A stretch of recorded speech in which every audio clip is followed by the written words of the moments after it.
The storm rolled over the open plains like a furious ocean.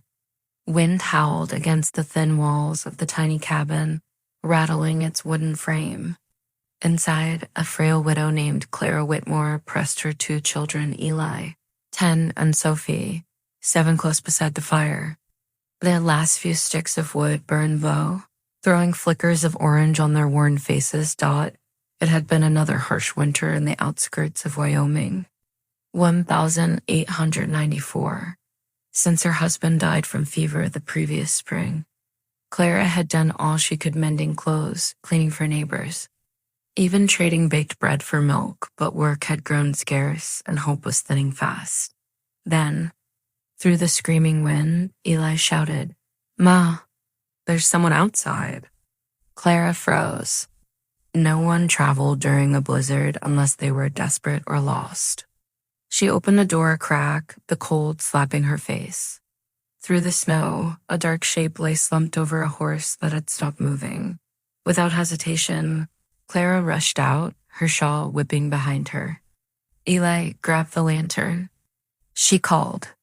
Together they dragged the stranger, an older man with a bloodied shirt and frostbitten hands, into the cabin. "Ma, he's breathin'," Sophie said, clutching the man's glove. Clara knelt beside him, feeling his weak pulse. "Barely. Help me get his coat off." His clothes were expensive fine wool, hand-stitched. She noticed initials embroidered inside the collar. HR whoever he was. He wasn't a drifter. For 3 days, Clara nursed the stranger. She spoon-fed him broth, kept his head cool with wet cloths, and prayed over him by candlelight. Eli kept the fire alive, while Sophie whispered little songs she remembered from before their father's death. On the 4th morning, as sunlight spilled through the frosted window, the man stirred. His voice rasped, "Where am I?" Clara smiled gently. "You're safe, sir. You collapsed out by the ridge." "My boy found you?" He blinked, disoriented, taking in the small cabin, the patched walls, the threadbare curtains, the smell of boiled potatoes. "You saved my wife." "Anyone would have done the same," Clara said softly, though she knew most neighbors would have shut their doors in fear. The man tried to sit up but groaned in pain. "Name's Harrison Reddick," he muttered. "Own Reddick Ranch, 30 miles west." Clara's eyes widened. Everyone in the county had heard the name. Harrison Reddick, the richest rancher in 3 territories, known for his temper and solitude. Rumor was, he'd fired half his men last year after a dispute and lived alone ever since. "I must have fallen off my horse," he said, glancing at his torn jacket. "Was ridden to town before the storm hit. Didn't expect anyone out this way." Clara poured him water. "We don't see many visitors." "You're lucky my boy was looking out the window." He met her gaze, a quiet, steady look that lingered. Her hands were cracked from cold, her eyes tired but kind. He could tell life hadn't been easy for her. Days turned into a week. Harrison recovered slowly, though he grew restless. He'd ask about Clara's late husband, about how she managed with so little. The more he learned, the quieter he became.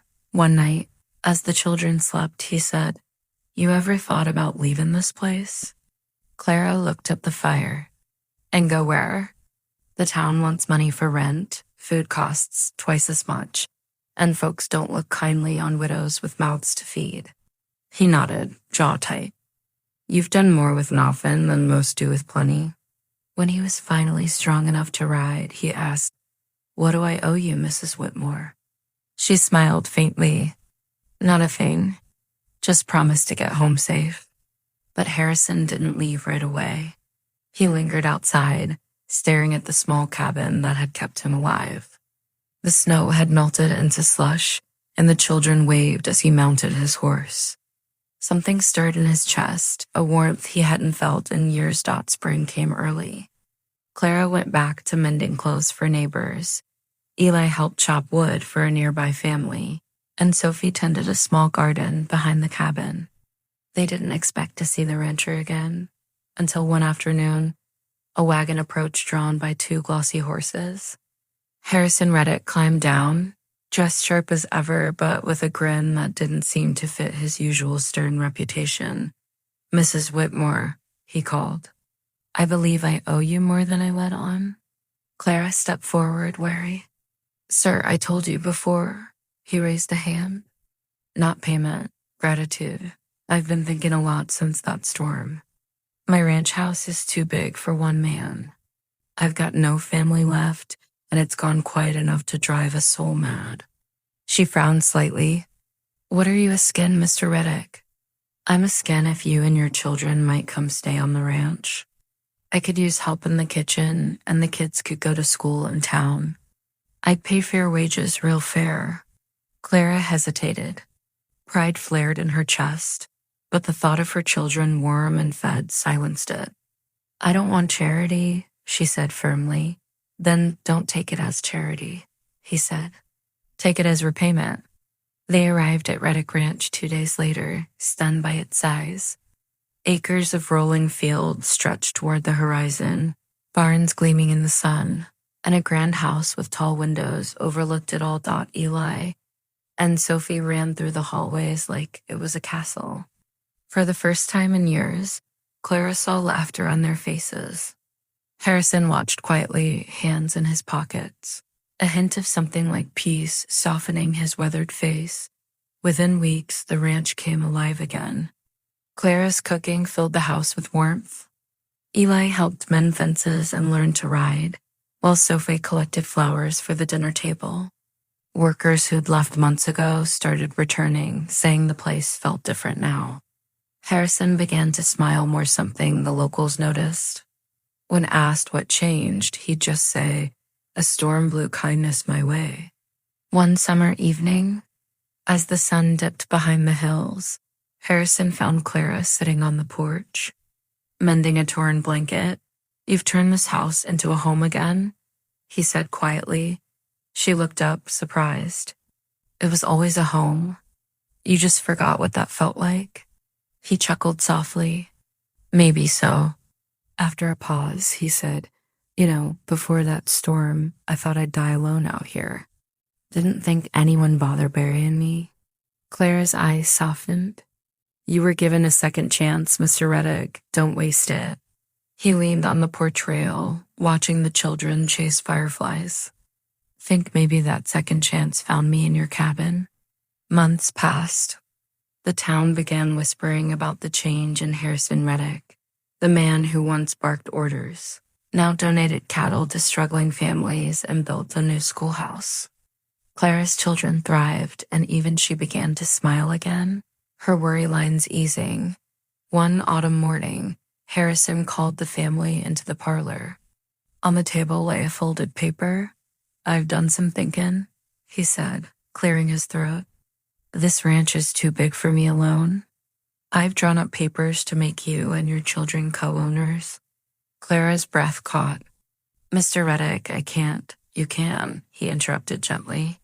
"You saved my life when no one else would. I aim to spend what's left of mine making sure yours is better." Tears welled in her eyes, but before she could speak, Sophie tugged at Harrison's sleeve. "Does that mean you're part of our family now?" He chuckled, voice rough with emotion. "If your mama allows it." Clara looked at him, eyes glistening. "I think maybe we already are." Winter came again, but this time, the Reddick Ranch was full of laughter, warmth, and the smell of cinnamon bread. Snow fell gently outside, and Harrison sat by the fire. Eli carving wood beside him, Sophie singing softly in Clara's lap.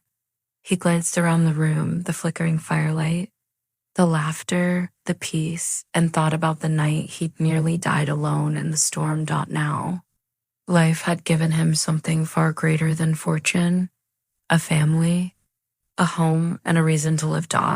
And though the wind still howled outside, it no longer sounded cold. It sounded like gratitude carried across the open plains.